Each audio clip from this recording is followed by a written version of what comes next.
Sahabati, selamat datang di channel YouTube PMII Rayon Tarbiyah Komisariat Al-Hasimi.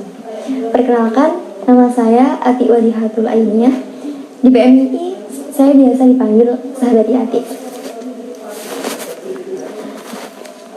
Menampilkan podcast yang pertama ini, saya ditemani oleh orang yang sangat berpengaruh sekali di Rayon Tarbiyah. Beliau sudah ada di samping saya. Beliau adalah Mbak Nailil. Ya. Hai Mbak Nailil. Gimana kabarnya Mbak? Baik. Alhamdulillah. Alhamdulillah.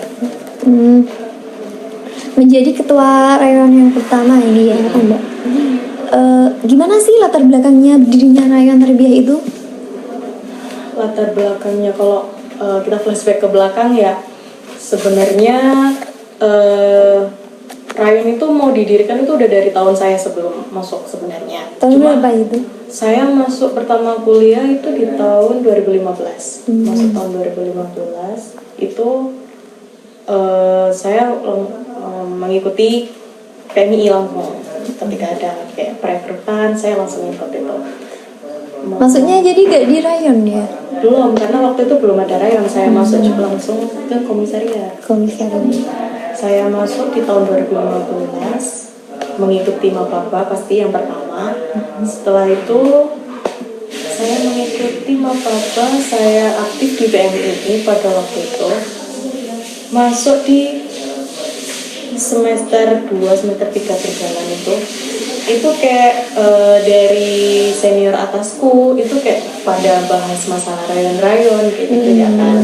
Bahkan kita masih awam ya, apa rayon kayak gitu kan kita belum dengar, cuma dengar pas waktu kayak ada apa dari kampus lain ada rayon-rayon, oh ada rayon kayak gitu ya, mungkin sedikit dengar, cuma belum tahu lah ya begitu. Secara kompleksnya nah, ya. Itu belum ngerti kayak gimana. Terus habis gitu ada lah ya, maksudnya dari sahabat di atas saya itu kayak menggagas berdirinya rayon itu tadi gitu. Karena kan kalau untuk angkatan saya kayak gini masih awam lah ya, kayak bagaimana atau apa itu rayon kayak gitu, jadi gak tahu kayak gimana mau dirikan rayon gitu. Akhirnya dari sahabat di atas saya tuh kayak mencari tahu lah dari cabang, dari kampus-kampus yang lain, mencari draft tentang rayon kayak gitu-gitu. Nah udah seperti itu akhirnya jadilah RTHR yang pertama.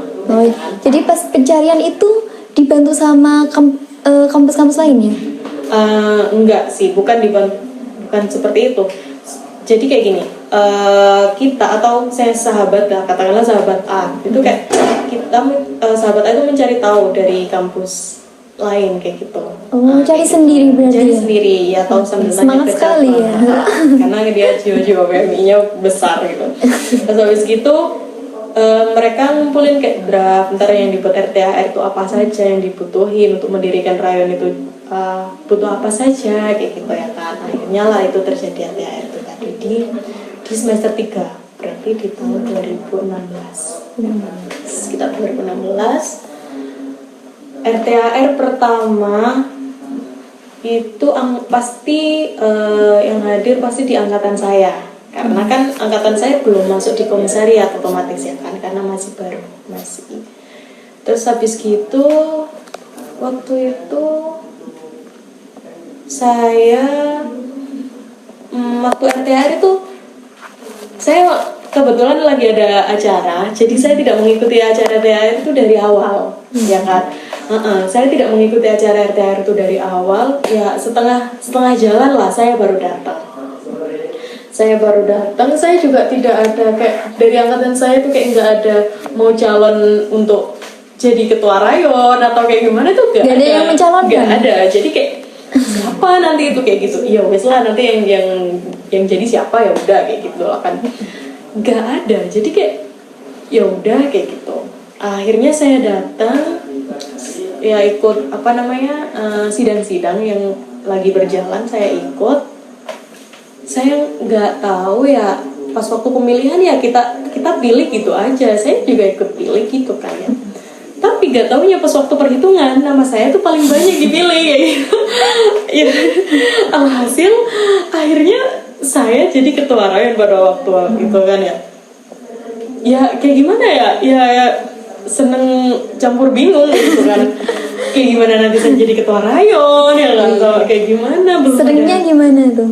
Ya seneng dan bingung. Jadi kayak seneng itu kan pasti kalau awal-awal saya mengikuti PMI atau anak-anak yang masih mengikuti PMI awal kayak masih menggebu-gebu jiwa PMI-nya gitu lah. Masih semangat-semangat. Kayak gitu pasti.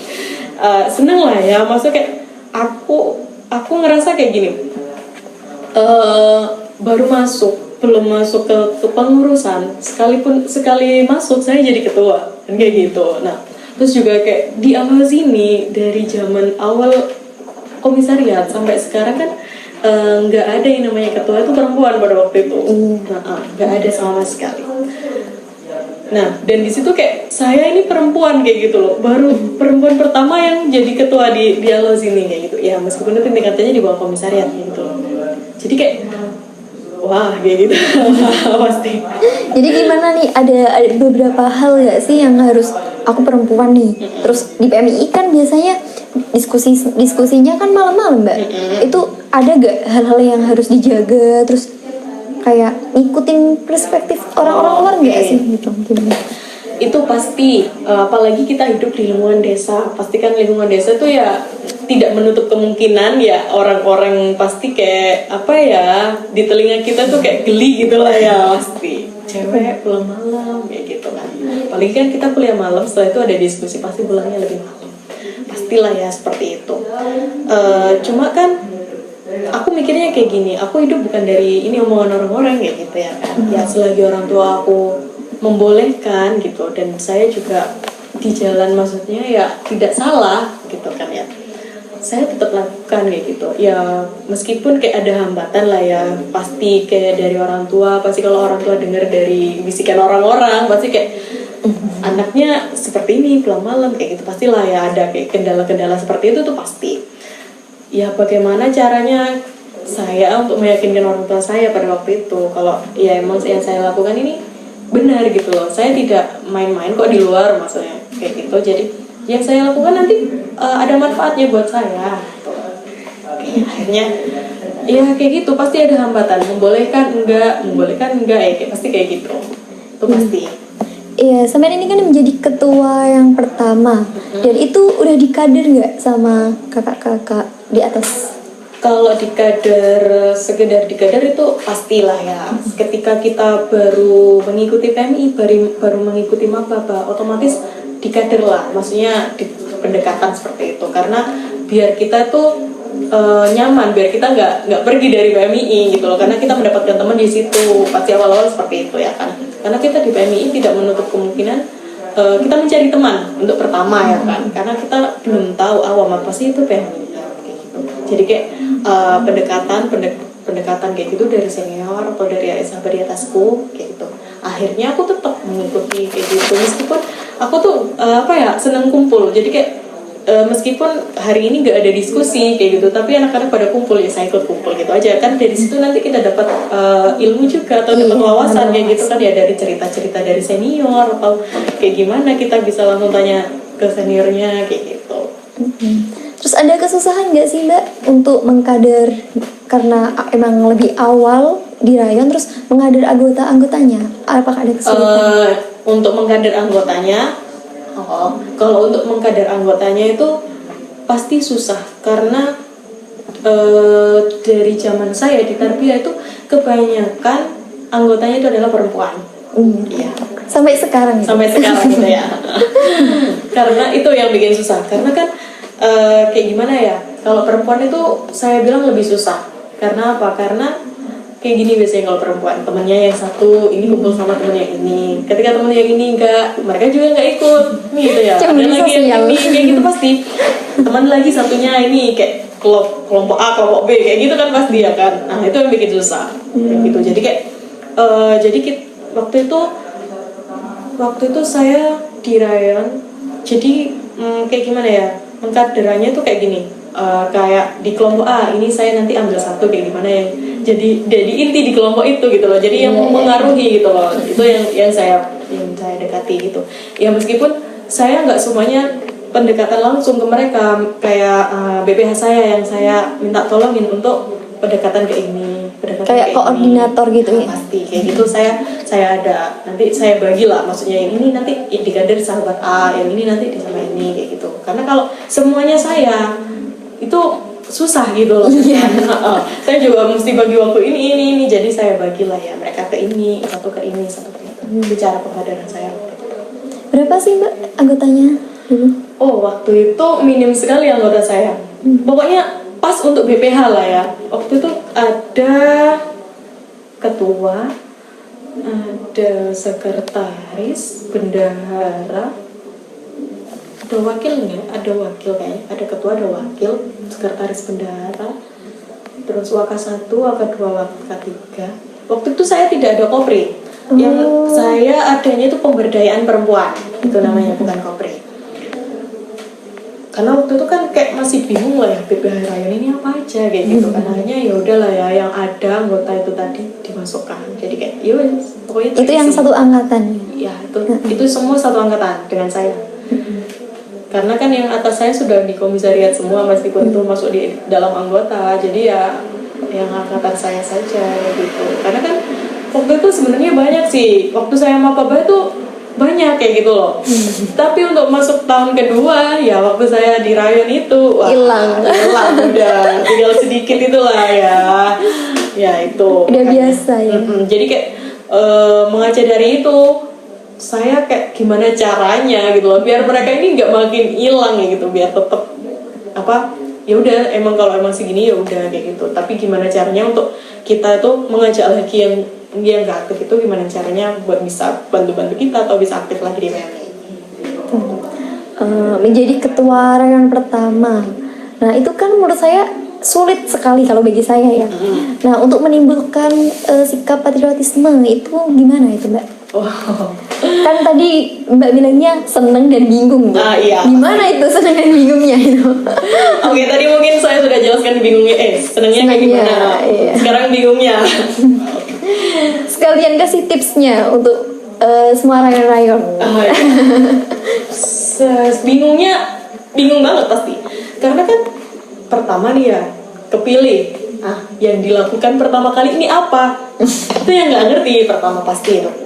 Apa yang harus dilakukan kayak gini, terus apa aja nanti kayak gimana jalannya rayon. Itu yang paling susah. Pertama itu adalah membentuk BPH pasti. Itu kita tanyalah di komisariat pertama. Kita tanya BPH-nya Rayon ini apa saja kayak gitu ya kan. Terus nanti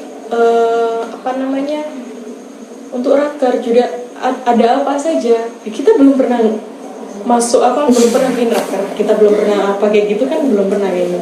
Jadi bingung, semua yang seberapa bingung. Terus nanti ngurus SK-nya bagaimana, bentukannya SK Rayon itu kayak seperti apa, itu belum ada contohnya ya kan? Belum ada kayak gitu. Sedangkan berbeda dari SK komisariat ya kan, itu beda ya gitu. Jadi ketika kita tanya ke komisariat gitu, mungkin agak sedikit sedikit nggak paham juga dari komisariat gitu loh, karena kan belum pernah ada gitu loh. Jadi kayak yang mungkin jadi 40%, ya 40% itu saya dapat info itu dari komisariat. Tapi setelah itu saya langsung lari ke cabang. Langsung ke cabang. Saya langsung lari ke cabang. Kebetulan cabangnya sudah ya di sini juga kayak gitu. Jadi kayak gimana ya? Saya langsung gali-gali, maksudnya tanya, maksudnya contoh-contoh SK RT SK Rayon dari komisariat lain mungkin bisa saya lihat kayak gitu. Nanti saya bisa bikin seperti apa, berita acaranya seperti apa untuk yang pertama kali itu seperti apa. Sedangkan berita acara untuk yang pertama kali waktu itu kan pasti nggak ada ya kan, pasti. Karena berita acara untuk tahun setelahnya seperti itu. Nah, saya bingung dong. Saya ingat waktu itu saya ditemani Hanafi. Saya kemana-mana waktu itu ditemani Hanafi. Jadi kayak saya gandeng Hanafi karena saya perempuan, saya juga butuh laki-laki. Iya, gitu, pasti. Gitu. Jadi yang nemenin saya tuh Hanafi. Yang pertama pasti ngurus SK, karena kita harus diakui dulu karena kita sudah jadi rayon ya kan.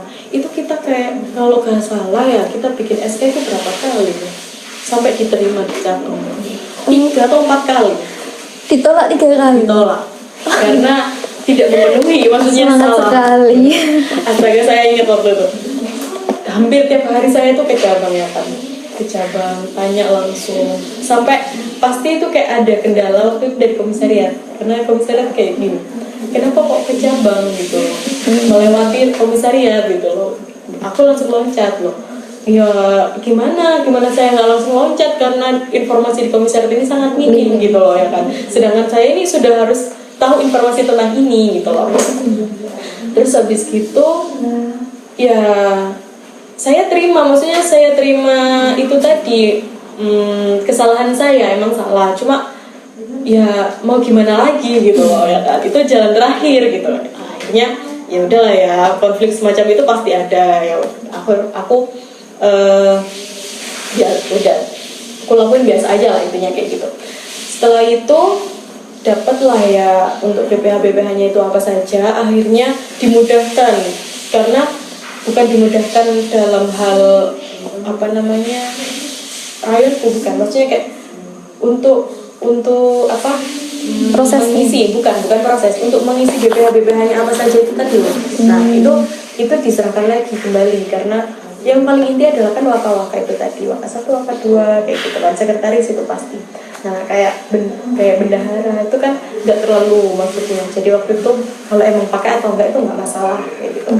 Nah pada waktu itu kopri juga kan nggak ada ya kan, karena pada waktu itu seingat saya, yang saya tahu awal itu rayon itu nggak ada kopri. Adanya kayak gitu namanya, kayak biro pemberdayaan perempuan, biro apa. Nah masuk ke biro waktu akhirnya namanya biro pemberdayaan perempuan, bukan kopri. Jadi gitu. dapat kata biro pemberdayaan perempuan itu dari mana ya? Dapat kan pasti tanya, biro-biro itu apa saja yang ada kayak gitu kan. Ada biro ini kan pasti tanya, biro ini nanti untuk ini, biro ini untuk ini, pasti kayak gitu. Nah akhirnya yaitu tadi, karena kita mengajar di komisariat itu ada kopri gitu loh, sedangkan kita juga banyak perempuan, akhirnya itu tadi biro pemberdayaan perempuan kita cari itu tadi. Kalau tanya kendala-kendalanya seperti apa, pasti banyak sekali kendala itu tadi. Apalagi ya, itu tadi masalah SK, terus masalah raker juga, ini bingung ini ya, rapat kerja itu. Terus waka 1 ini untuk apa, waka 2 ini apa, itu yang sangat susah pada waktu itu. Waka 1 itu mengenai apa Mbak? Itu di bidang internal. Kaderisasi. Kan untuk waktu waka 2 kan eksternal ya, untuk hubungan kita ke rayon yang lain dan sebagainya. Kalau biro waka 3 itu kan biro keagamaan, kajian. Oke, mengenai berbicara dengan sejarah. Sejarah itu adalah suatu yang sebagai ketentuan masa depan katanya. Nah, untuk rayon sekarang nih, gimana? Untuk menjadi acuannya apa nih? Kan sampai udah melalui semua itu. Jadi apa nih yang harus jadi acuan untuk ketua rayon sekarang atau besoknya nanti? Berarti seperti ini. Pastilah ya, dari tahun ke tahun itu pasti ada sebuah perubahan gitu. Itu pasti.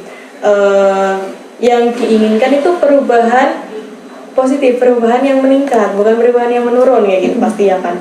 Karena kalau kita sejarah atau masa lalu gitu, atau dari sebelum masa-masa sebelumnya, itu adalah sebagai apa ya, kaca, karena kita harus mengaca ke belakang gitu loh, agar kita tidak stuck di situ atau kita tidak menurun, karena kita harus meningkatkan kualitas kita kayak gitu. Nah, untuk caranya bagaimana kayak gitu, bagaimana caranya untuk meningkatkan itu kayak gini, kita mengambil hikmah dari yang belakang, untuk yang baik-baik kita bisa lakukan. Kalau untuk yang emang itu nggak cocok dilakukan di masa sekarang, ya udah jangan dipakai kayak gitu. Karena kan seumpama nih, masalah ini kita pakai cara yang saya dulu kayak gitu. Kalau emang bisa ya udah dilakukan, kalau emang nggak bisa ya mau gimana ya jangan dipakai kayak seperti itu. Oke, terima kasih Mbak, kita udah di penghujung waktu nih. Terima kasih sahabat-sahabat yang udah mendengarkan podcast kami. Jangan bosan-bosan ya Mbak, kalau diundang lagi mau ya? Boleh lah, nanti dia. Oke. Jangan lupa like, comment, dan subscribe ya sahabat-sahabat. sekian dari kami. Wassalamualaikum warahmatullahi wabarakatuh.